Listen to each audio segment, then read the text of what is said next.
मेरा नमस्कार। मैं जनकवि निर्दल बंधु मिनी उत्तराखंड बिंदुकट्टा से आप लोगों के सामने अपनी कुछ महत्वपूर्ण बातें रखना चाहता हूँ। इसमें जो भी त्रुटि रहती है उसके लिए क्षमा भी चाहता हूँ।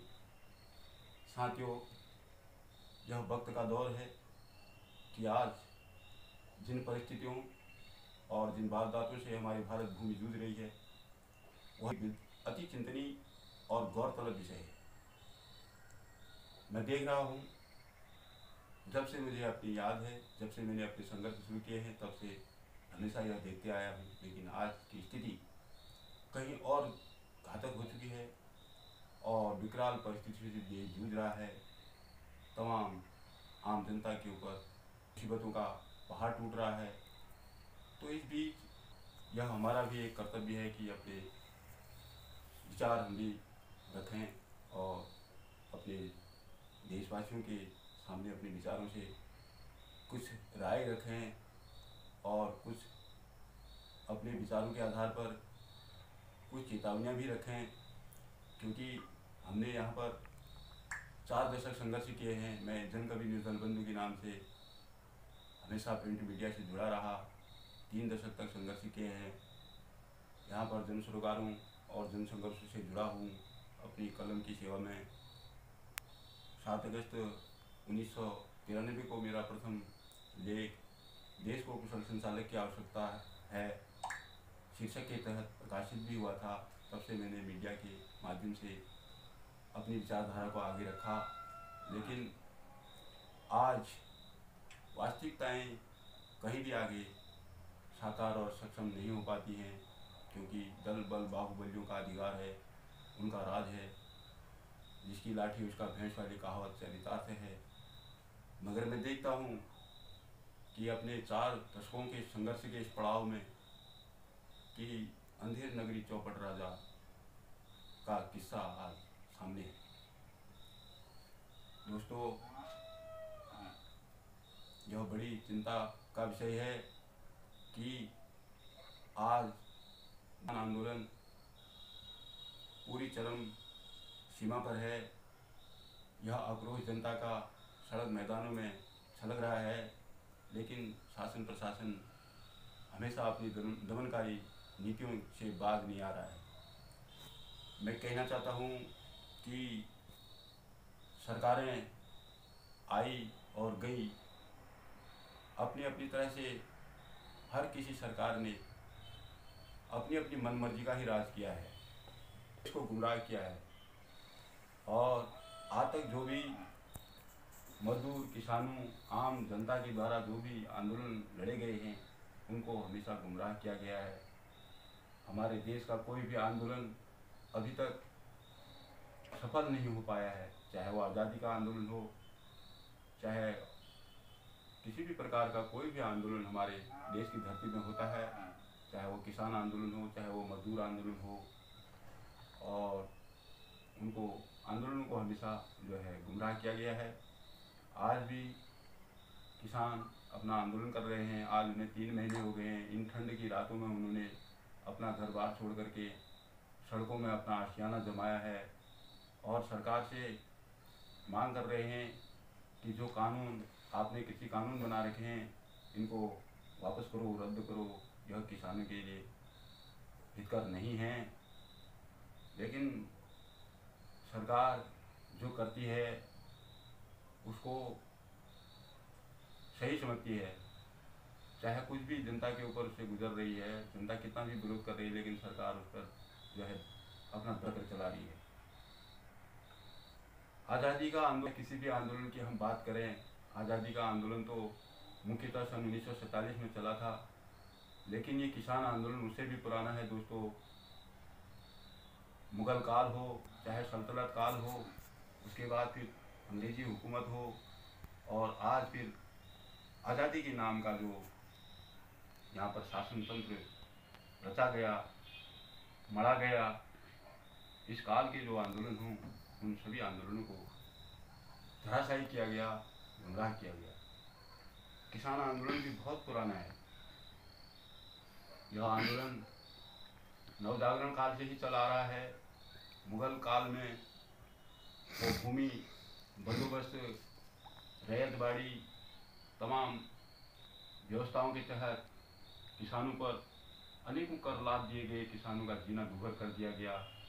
अंग्रेजी शासनकाल में भी जमींदारी व्यवस्था के तहत खेती को सुपुर्द कर दिया गया और जमींदारों को ठेका दिया गया।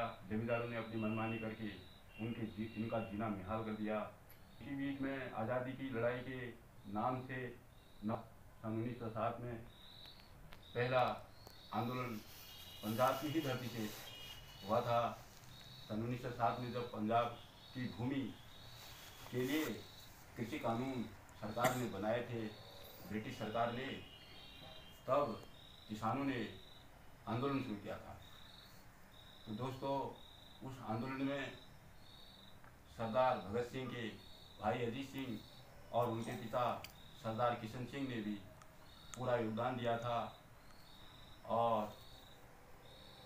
बांकीलाल जी ने उस आंदोलन को धार दी और अब तो पगड़ी बचा नामक गीत भी लिखा, जिस गीत ने किसान आंदोलन को काफ़ी हद तक प्रेरणा दी।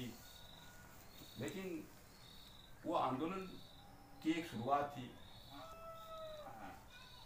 देशवासियों के ऊपर तमाम प्रकार की ब्रिटिश सत्ता का दबाव था, ऊपर से ब्रिटिश मुक्ति के लिए आंदोलन की कार्रवाइयाँ चल रही थी।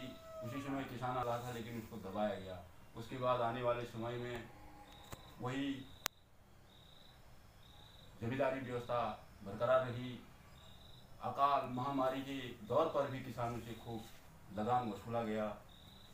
जैसे चंपारण, खेड़ा आदि क्षेत्रों में हुआ, वहाँ पर भीषण अकाल बरसा तो किसानों से जबरन लगान वसूला गया। उसके बाद चलते चलते आगे सन 1932-34 में भी सहजानंद सरस्वती ने किसानों का आंदोलन आया और किसान आंदोलन को धार दी। उन्होंने 1936 में किसान सभा का गठन किया।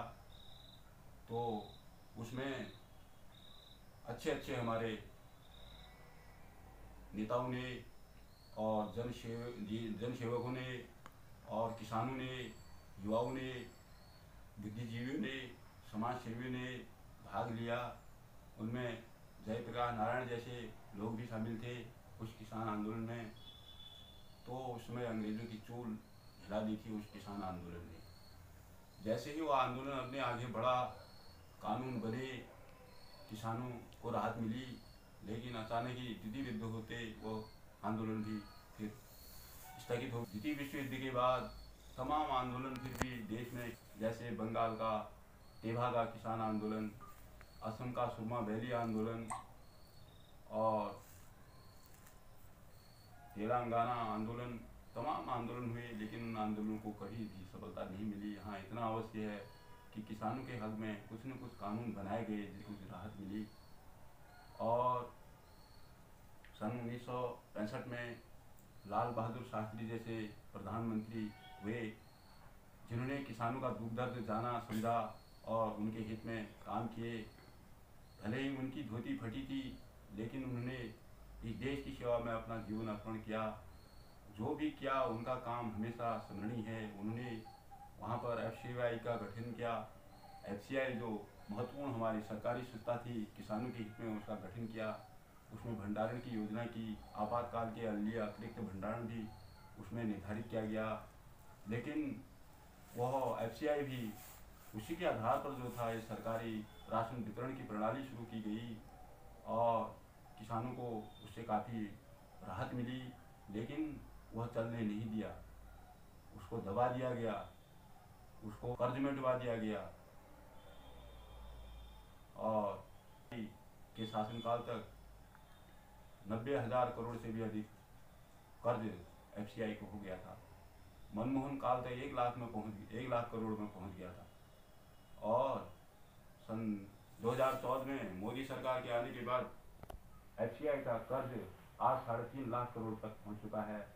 FCI काम न करने की स्थिति में रही, इसीलिए अडानी और मोदी सरकार का समझौता हुआ है और यहाँ पर भंडारण की योजना की गई है, अधिक से अधिक भंडारण की योजना की है और 3 कृषि कानून बनाए गए हैं। कॉन्ट्रैक्ट फार्मिंग भी इसमें लागू की गई है और जो भी ये किया गया है, जब करोड़ों किसान सड़कों पर उतर कर रात दिन अपना जान हथेली पर खेल के इस आंदोलन का विरोध कर रहे हैं, सरकार उनका दमन कर रही है। दोस्तों, यह अच्छे संकेत नहीं।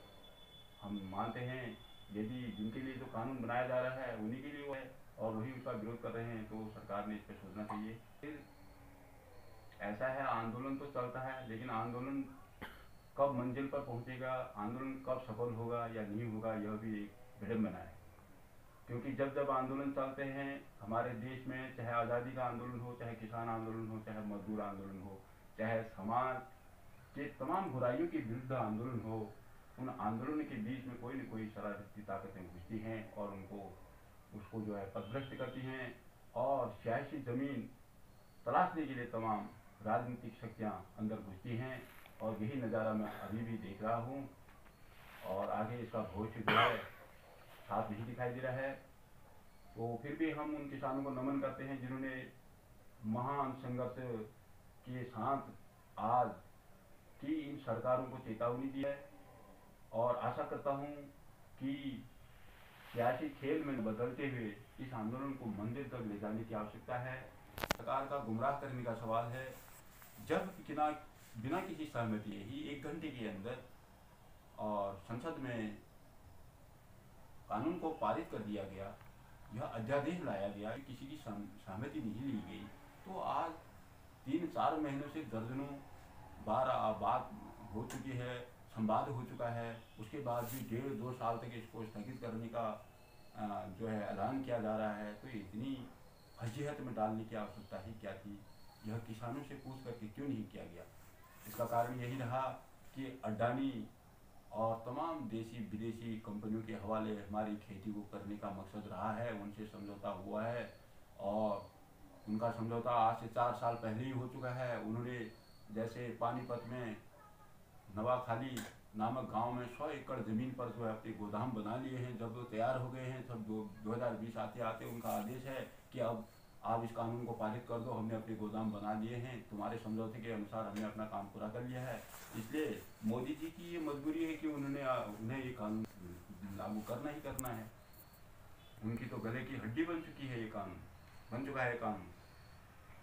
तो फिलहाल मैं ये चाहता हूँ, देश के अंदर जो भी समस्याएं आती हैं उसके लिए सबसे पहले जनता को निष्पक्ष और पारदर्शी होकर के आंदोलन करना चाहिए। और अगर जिस प्रकार से जनाधार इस समय दिख रहा है किसानों को लेकर के, अगर यही हालत रही तो देश की हालत को बदला था। देखिए, ये हजारों साल से हमारा देश त्रस्तग्रस्त है और यह जो है भू माफियाओं और तमाम भ्रष्टाचारियों, अय्याशियों, बलात्कारियों, लुटेरों के हाथों में ये कठपुतली बनता गया है। इसमें देशी लुटेरों से लेकर के बाहरी आक्रामकों ने तांडव मचा रखे हैं। इस देश की धरती में हायकार रक्तपात मचाया हुआ है। कभी सुख शांति की रोटी किसी भारत के नागरिक ने नहीं खा रखी है। आज उसका दुख दर्द जो है अपनी चरम सीमा पर है। हाय हाय त्राय त्राय मची हुई धरती पर, लेकिन ये राजा मंत्री अपना ऐश मौज बाहर उड़ा रहे हैं राजधानियों में।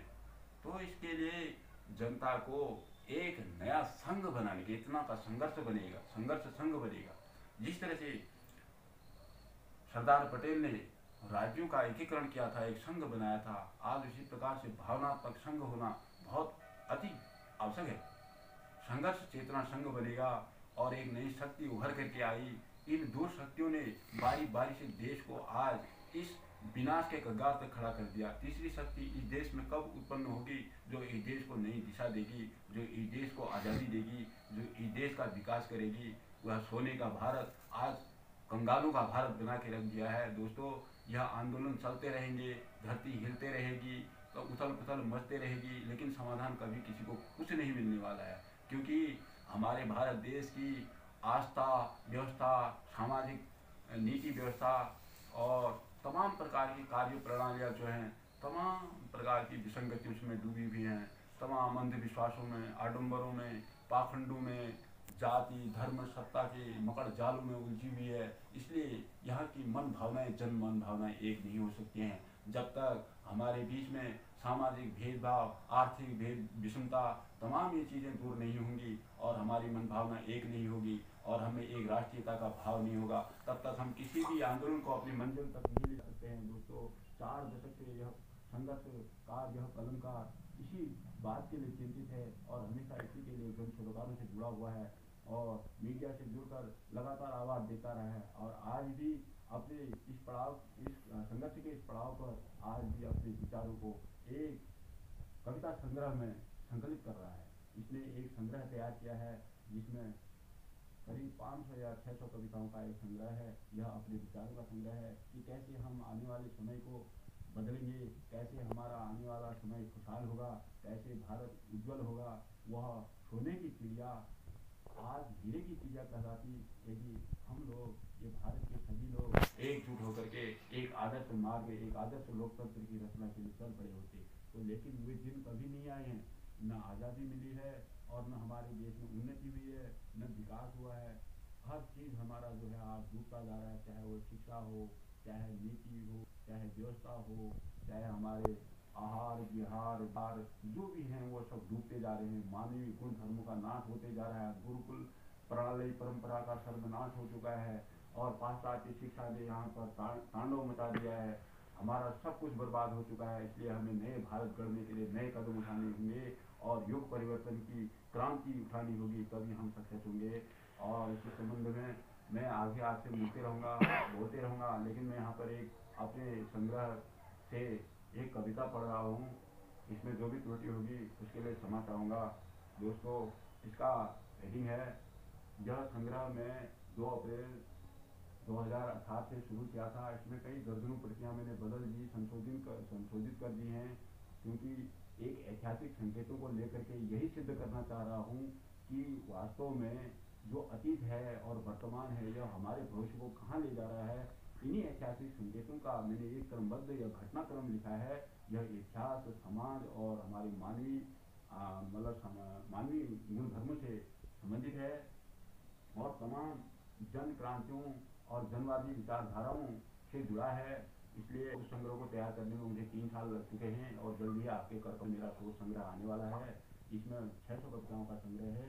तो 3 साल से इसको लिखता रहा, बदलता रहा, अभी मैंने इसको फाइनल रूप दे दिया है। इस टाइम जो भी हमारे देश में चल रहा है उस हिसाब से भी मैं कविताएं इसे जोड़ते रहा। अभी किस पर मैंने नई कविताएं किसान आंदोलन पर भी लिखी हैं, जिनमें से मैं एक कविता आपके सामने रख रहा हूँ। इसमें जो भी त्रुटि होगी इसके लिए क्षमा चाहूँगा।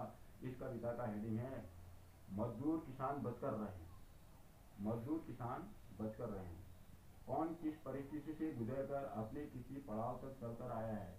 दोस्तों, यहाँ पर किसान आंदोलन की बात है, लेकिन मैंने आपको सबसे पहले बता दिया 7 दशक मुझे संघर्ष करते हुए न मेरा घर है और न मेरा रहने का बसेरा है। मैं निष्पक्ष और निःशुल्क जन सेवाओं में यहाँ पर लगा हूँ। गरीब बच्चों को शिक्षा दान किया और जन संगठन में राज्य में अपना सब कुछ अर्पण कर दिया। मेरा अपना कुछ नहीं है। आज भी मैं बेघर जनपदी कहलाता हूँ। लेकिन मेरे इन 4 दशकों के निष्कर्ष में मैंने जो भी संघर्ष किए हैं, उन्हीं संघर्षों के निष्कर्ष में मैंने ये कविताएं लिखी हैं। इससे मैंने 2 पंक्तियां अपने जीवन से थोड़ी सी जोड़ी हैं और मेरी जो जीवनी है वह इसी संग्रह में जुड़ी हुई है, जो कम से कम 50 कविताओं का संग्रह है और यह 600 कविताओं का संग्रह है। इसमें अलग अलग भागों में यह संग्रह मिलेगा। तो मैं यहाँ पर अभी आपके सामने सर्वप्रथम पेश हो रहा हूँ। आपने इस कवि को मैं वीडियो में आज तक नहीं देखा होगा, तो इसलिए आपको लगेगा कि नया कौन है, लेकिन नया नहीं हूँ, मैं काफ़ी पुराना हूँ। मेरे अच्छे अच्छे लेख 200 लेख कविताएँ प्रकाशित हुई हैं। मैंने हर राष्ट्रीय मुद्दे पर, हर समस्याओं पर अपनी बात रखी है, लेकिन मुझे दबाया गया है और आज तक भी दबाया गया है। लेकिन कुछ युवाओं के सहयोग से मैं इस समय आपसे बात कर सक रहा हूँ और इसमें जो भी गलती होती है या त्रुटि रहती है उसके लिए क्षमा याचना करता हूँ। इसलिए मैंने कहा कि कौन किस परिस्थिति से गुजर कर इस पड़ाव तक आया है। ये मेरी ज़िंदगी का एक पड़ाव है। आगे क्या होता है क्या नहीं होता है, 50 की दहलीज पार कर चुका हूँ और वो संघर्ष से निकल करके आया हूँ, लेकिन अभी खुश हूँ, रात दिन मैं संघर्ष कर रहा हूँ। तो दोस्तों, इसलिए कहा, कौन किस परिस्थिति से गुजर कर अपने किसी पड़ाव तक चल कर आया है। ये अकाल आपदा अभाव के दिन इस ये अकाल आपदा अभाव के दिन विरासत में, वे आपदा अकाल अभाव के दिन विरासत में मिले हमें। टूटी छतों की सिवा और क्या मिल पाया है? वे आपदा अभाव के दिन विरासत में टूटी छतों की सिवा और क्या मिल पाया है? दुर्गम पहाड़ों, जंगलों, नदी नालों के पार रोज 40 किलोमीटर स्कूल तक चल कर आया है। लड़कपन के थे वे खेल अनोखे उस वक्त जब संस्थागत इंटर स्टेनोग्राफी कर पाया है। उसी समय सन 1980-81 में दलितों के साथ अति दुखद कफलता अग्निकांड घटकर आया है। बारात का मार्ग रोकने के लिए सवर्णों ने वहां 100 से अधिक बारात को जिंदा दफनाया है।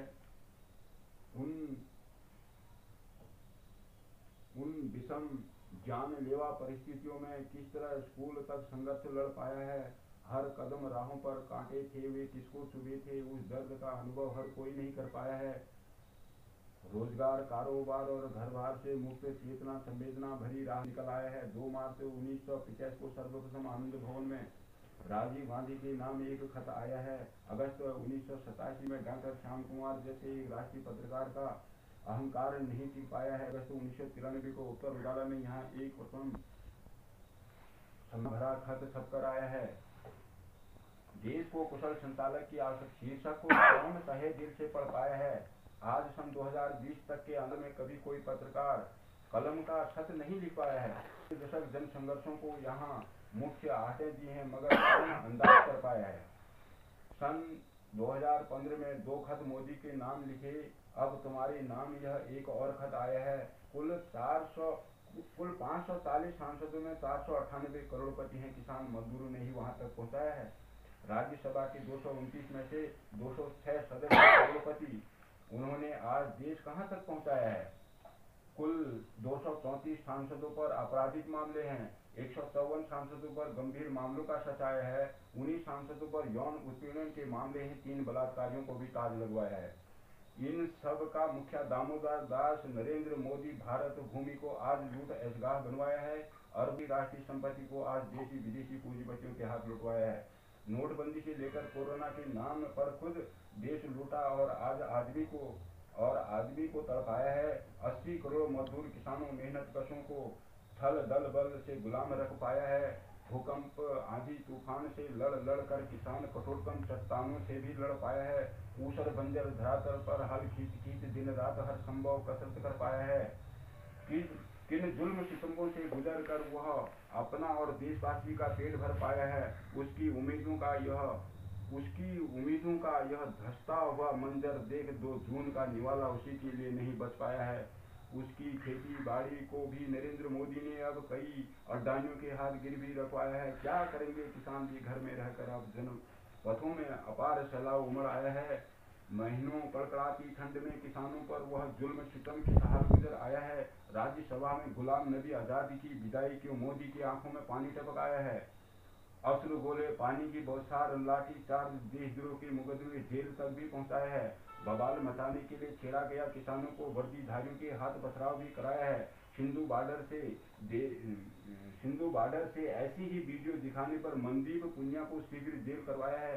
उसे पीड़ित तथा अपमानित किया गया, आवाज उठाकर पत्रकारों ने बाहर करवाया है। यह कौन है जो पुलवामा को अंजाम देकर मृतकों की परिक्रमा करते वीडियो बनवाया है। उसको दिखा कर वोट मांगे गए, ऐसे कई ढंग रचवाया है। गलवान घाटी में जवान मारे गए, इसके खातिर न जाने कितनों को बेमौत मरवाया है। सीमांचल में चीन पाकिस्तान के खूनी दंश कितने ही घरों का चिराग बुझ आया है। कितनी ही बहु बेटियों की अकाल मौत हुई, कितनों ने खुद को मौत के फंदे में लटकाया है। मनीषा की तरह बेटियां दफन होती रही। अरे मोदी की आंखों से कभी पानी नहीं टपक आया है। बेदर्द बेशर्म होकर राज्यसभा में भाषण किसानों को आंदोलन जीवी कह डाला है। इस दगाबाज दंगेबाज को समझाए कौन, यह जुमलेबाज देश को बर्बाद कर डाला है। किलाबंदी कर बैठ गया है यह शहंशाह। अरे दिल्ली की सीमाओं में सूल कील गड़वाया है। मुख्य पैदल मार्गों में खाइयां खोद डाली हैं। दिल्ली को देश से ही अलग कर डाला है। राष्ट्रीय विरासत किसी की बकौती नहीं होती, किस हद तक इसने दुरुपयोग कर डाला है। जो आज गुजर रहा है देश काल पर, वह इस बेघर निर्दल ने सब पहले कह डाला है। 4 दशक संघर्ष के इस पड़ाव तक अभी सैकड़ों कविताओं का संग्रह लिख डाला है। दिल से छू लिया अगर आपने इसे तो उम्मीदों का एक नया युग आया है। वक्त से अब सावधान होना ही पड़ेगा। अतीत से अब तक खूब भटकाया है। आज किसान आंदोलन के भीतर भी पूरी सनातनी षड्यंत्र घुस आया है। कोई भी आंदोलन सफल नहीं होने दिया। तो आज़ादी नहीं सत्ता का हस्तांतरण कराया है। विदेशी स्वदेशी ताकतों के हाथ गिर भी है देश। अभी असली आज़ादी की लड़ाई का यह अवसर आया है। प्रजा रो रही है, बिलख रही है दोस्तों। राजा देश भर में थाली बजवाया है। वही सावन भादो घर खेत आंगन बह गए। राजा मोर नचाते वीडियो बनवाया है। वही सावन भादो घर खेत आंगन बह गए। राजा मोर नचाते वीडियो बनवाया है। सड़कों पर आ उतरी है आज करोड़ों जनता। हर संभव रोकने का षड्यंत्र रचवाया है। किलाबंदी कर 50,000 लाठी बंदूकधारी दिल्ली की सीमा पर तैनात करवाया है। आंदोलन को अपमानित खंडित करने के लिए हर प्रयास हर हथकंडा अपनाया है। गुलाम नबी आज़ाद के लिए रो रहा है तो कभी हिंदू मुस्लिम वाद का दंश भड़काया है। कभी आंदोलन जीवी कह रहा है किसानों को तो फिर कभी इस पर सवाई देते हुए भटकाया है। इस बहुरूपी ने जाने क्या क्या खेल खेले हैं। इसने देश काल को खूब खलबलाया है। आंदोलन का मुखिया भी अगर करोड़पति हो, सत्तोन्माद में हर विपक्षी भी अगर घुस आया है। यह ध्यान में रखते हुए मजदूर किसान बच कर रहें। आज लोकतांत्रिक सरकार बनाने का अवसर आया है। अंततः आप सभी नेक आंदोलन जीवियों से इस कविता में कवि मार्मिक अपील कर पाए है। पुनः दिव्य चेतना चुनौतियों का भी दौर है। महाविनाश सामने है अगर बार भी ठुकराया है। अतः दोस्तों, इस कविता के साथ ही मैं आपसे यही कहना चाहता हूँ कि कवि के विचार काफ़ी लंबे चौड़े हैं। इस संग्रह में तो काफ़ी कविताएं हैं, इसमें सैकड़ों कविताएं हैं, लेकिन आपके सामने मैंने केवल एक कविता रखी। यदि आपको लगता है कि एक कवि के विचार भी हैं तो इस वीडियो को आप देखें और इसका मंथन करें।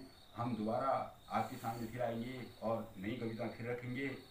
आशा करता हूँ कि आपको यह कविता अच्छी लगी होगी और जन कवि की बात अच्छी लगी होगी। मैं अधिक बातें में रखूँगा। यह पर मेरा शुरुआती वीडियो है और इस शोध पत्र की सभी कविताएं मैं आपके संज्ञान में लाना चाहूँगा। और इसी के साथ ही कविताएं तो बहुत लिखी हैं मैंने और किसानों पर दूसरी कविता भी अभी और है। अभी मैं इसको तैयार कर रहा हूँ, इसलिए आप अधिक न कहते हुए अगली वीडियो में आपको फिर मैं मिलूँगा। तब तक के लिए धन्यवाद।